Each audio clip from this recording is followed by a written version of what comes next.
guys, welcome back to my channel. This is Diana and I'm back for another drawing video. Today I'm going to be talking about how to improve your drawing skills. This is advice that I would like to give you based on my experience and the things that I have learned along my artistic journey. Things that I find are the most effective things in order to really become a better artist.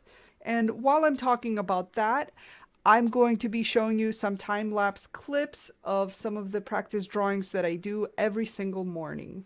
And before we get started, I'd just like to mention that I do have an Instagram account, TikTok, I have Patreon, I also have an online shop. So be sure to follow and check out all of these things. I also have a newsletter sign up on my website. So if you want to get like the latest updates on all my art and any online sales that I have going on, just be sure to sign up. And let's get started.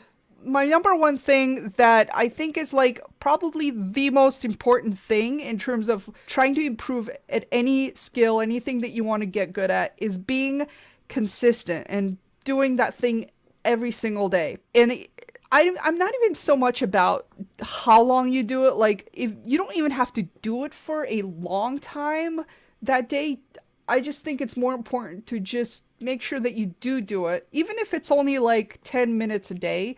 Like, even if 10 minutes a day sounds like a very short amount of time, that could be just the amount of time you need just to get started. Because if you tell yourself, okay, I'm going to practice for an hour a day, for some people, for me, for instance, when I first started practicing for 1 hour a day, sounded kind of daunting sometimes, like, and it often made me not want to do it, or I would blow it off, or I don't know, it would 1 hour, a whole hour felt like a lot. But when I told myself, okay, I'm going to sit down for like 10 minutes and all I need is 10 minutes and just to get started and to do some sketches, pick one thing to study, one thing to practice, all I need is that 10 minutes a day. It was just like easier to like get my mind there, just to break through that initial first like resistance, that mental resistance I was feeling to just start. So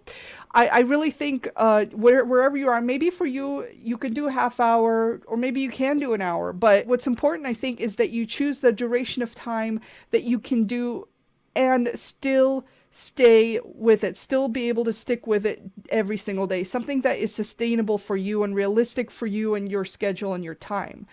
Because again, if you sit down and you're like, I'm going to do 3 hours of drawing every day, well, for a lot of people that might be very unrealistic, because it's like, well, 3 whole hours. So you might try that. Maybe you can do it for like a few days, but eventually it's going to get very exhausting, and it's going to be harder and harder for you to mentally get to that place where you feel excited about doing that, because it's going to just sound very daunting. Like 3 whole hours I have to sit there and I have to like draw anatomy, like that, it's going to get boring. So just pick a duration of time that you think you could stick with, that's realistic for you, something that you could do. That's why like 10 minutes is a good place to start, but you could go longer. And again, it's just a minimum. So, if you say 10 minutes, that's the minimum that you'll do.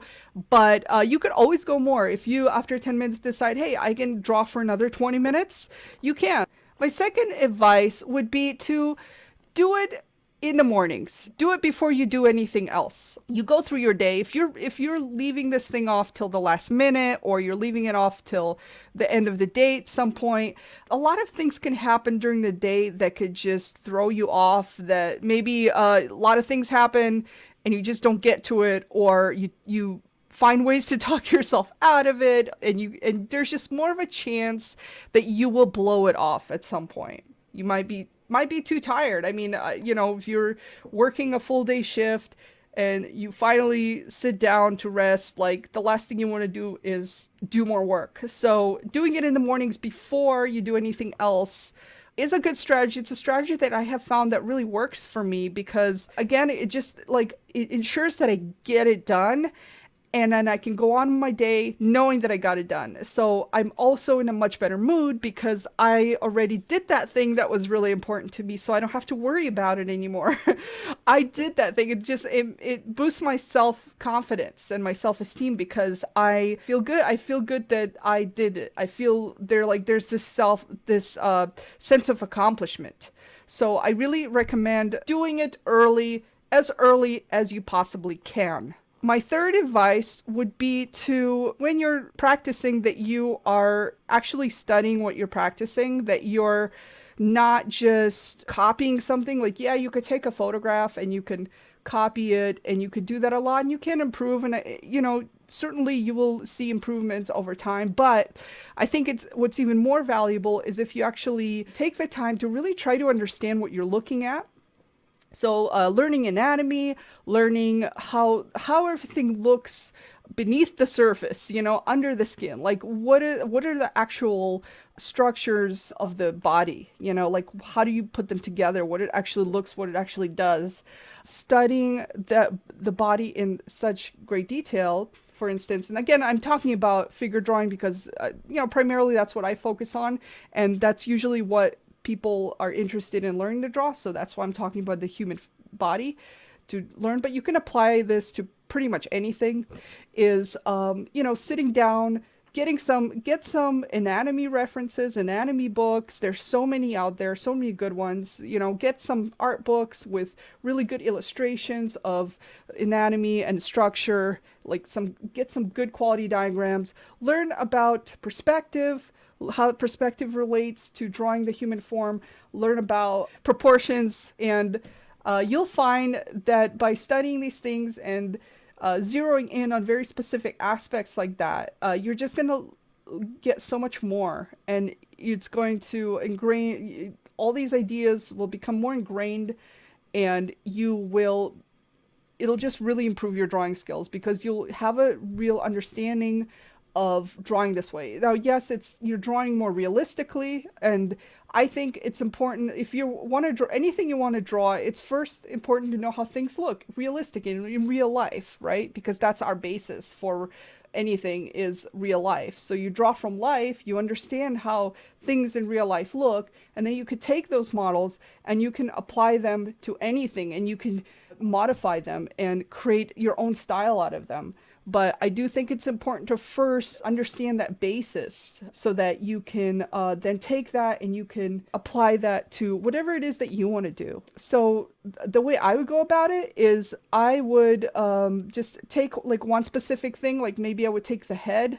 And then for 1 week, I would just draw heads. I would draw heads. I try to understand anatomy of the head. I try to understand the structure of the head. So, you isolate different parts or different aspects of what you want to learn about it.